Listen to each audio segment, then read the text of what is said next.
டே முத்து, என்னடா ஆச்சு? Financier okay சொல்லிட்டாரா? என்னடா ஆச்சு? ஏன் நோட்டீஸ் அனுப்பிச்சிங்கன்னு கேட்டியா? அதுக்கு அந்த ஆளு என்ன சொல்றான்? ஜப்தி பண்ணாம இருக்கிறதுக்கு வேற ஏதாவது வழி இருக்காப்பா? கேட்டீங்களா?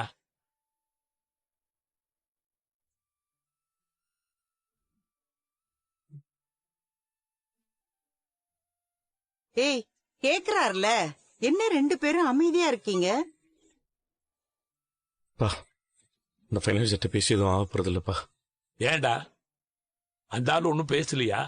அவனை பார்த்து தானப்பா பேசுறதுக்கு. ஏண்டா பாக்கலையா? எங்களை பார்க்க விட்டாதானே ரவி?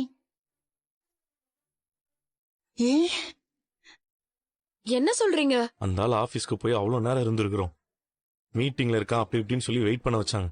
அப்புறம் அங்க வா இங்க வான்னு சொல்லி அலக்கழிச்சாங்க. கடைசி வரைக்கும் அவன் எங்களை பார்க்கவே இல்லை. அவர் வர சொன்ன இடத்துக்கெல்லாம் நாங்க போனோம் மாமா. ஆனா அவர் அங்க எங்கேயுமே இல்ல.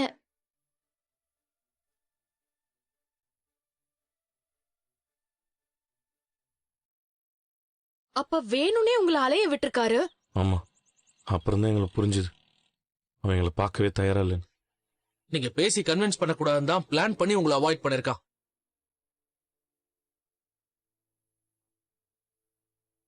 கோர்ட் நோட்டீஸ் கொடுத்ததுக்கு அப்புறம் எப்படி திரும்ப வாங்குவாங்க?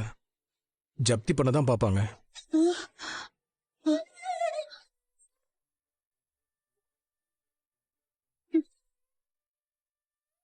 முத்து, வக்கீல் என்ன சொன்னாங்க?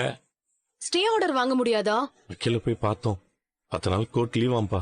ரொம்ப எமர்ஜென்சியான கேஸ் மட்டும்தான் விசாரிப்பாங்களாம். அதனால இப்போதைக்கு ஸ்டே வாங்க முடியாதுன்னு சொல்றாங்கப்பா. அப்போ வீடு கைய விட்டு போயிருமா?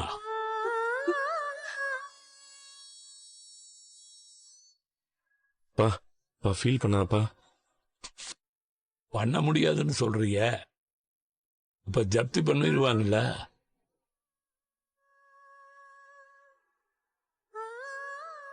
அப்போ இந்த வீட்டை விட்டு நம்ம போகணுமா?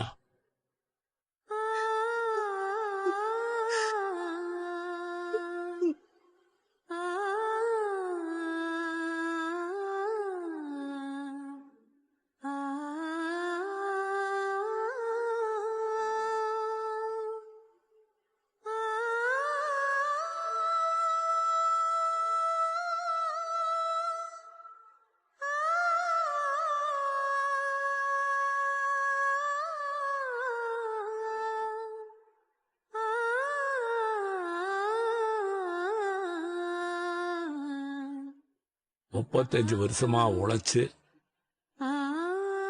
ரத்தத்தை சிந்தி கட்டின வீடு இது இன்னொருத்தங்க கைக்கு போயிரும்ல?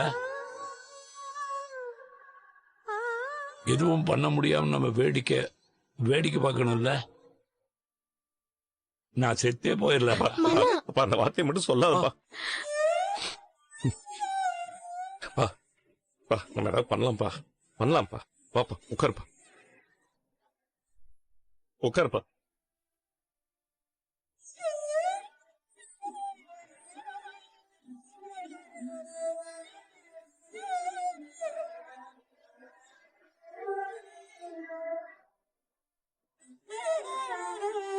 மாமா, வேற ஏதாவது வழி இருக்கான்னு யோசிக்கலாம் மாமா.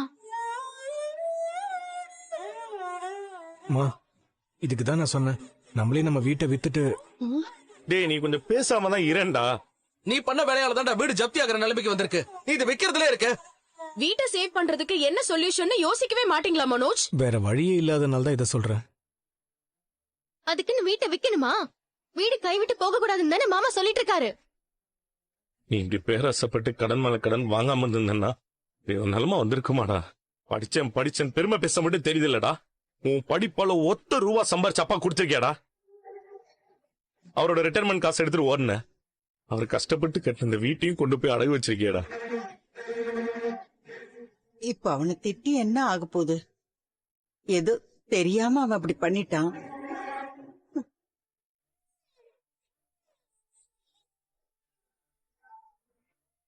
உள்ள தப்பு பண்ணா அம்மா சொல்லி திருத்தணும். அம்மாவும் சேர்ந்து அவனை தப்பு பண்ண தூணுதான் குடும்பம் நடுத்தருவுலதான் வந்து நிக்கும்.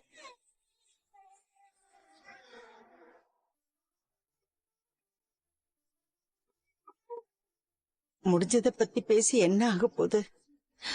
அடுத்து என்ன செய்யலாம்னு பார்க்கலாம். நாளைக்கு காலையில வீட்டை பூட்டி சீல் வச்சிட்டாங்கன்னா என்ன பண்றது?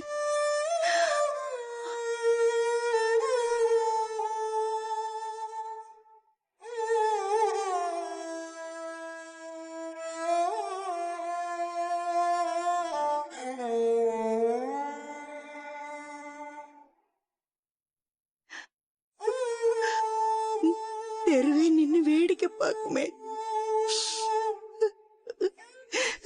அவமானப்பட்டு நிக்கணுமே கடவுளே. இதெல்லாம் ஆகும்னு கடன் வாங்குறதுக்கு முன்னாடி யோசிச்சுருக்கணும்.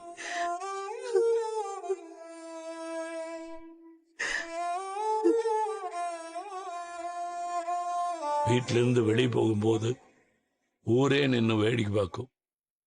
என்னால் அது முடியாது. அந்த மனதைரியம் எனக்கு இல்ல.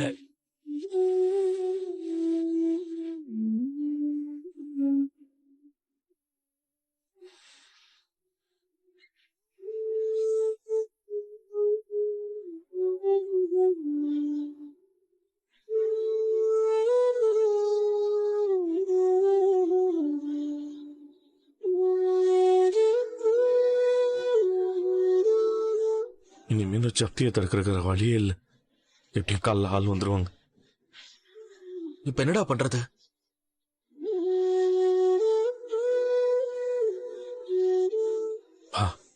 நானும் மீனாவும் வரும்போது பத்தி பேசிட்டு தான்ப்பா வந்தோம்.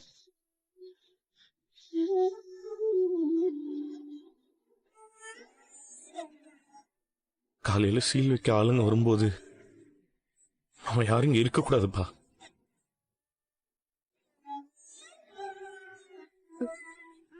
புரியல. இங்க எல்லாமே எங்க போக சொல்ற? அவங்க வர்றதுக்கு முன்னாடியே காலையில நம்ம வீட்டை பூட்டிட்டு இங்க கிளம்பிடலாம்.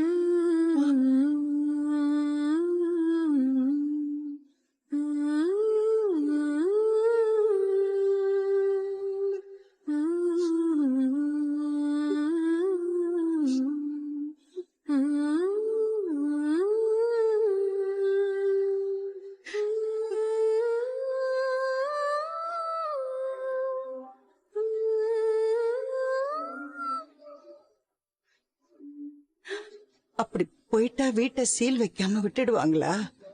அப்படி இல்ல அத்தை, அது நம்மளால தடுக்க முடியாதுன்னு ஆயிடுச்சு. ஆனா நம்ம குடும்பம் 4 பேர் முன்னாடி அவமானப்பட்டு நிக்க கூடாது. அதுக்கு தான் நம்மளே போயிடலான்னு சொல்றேன்.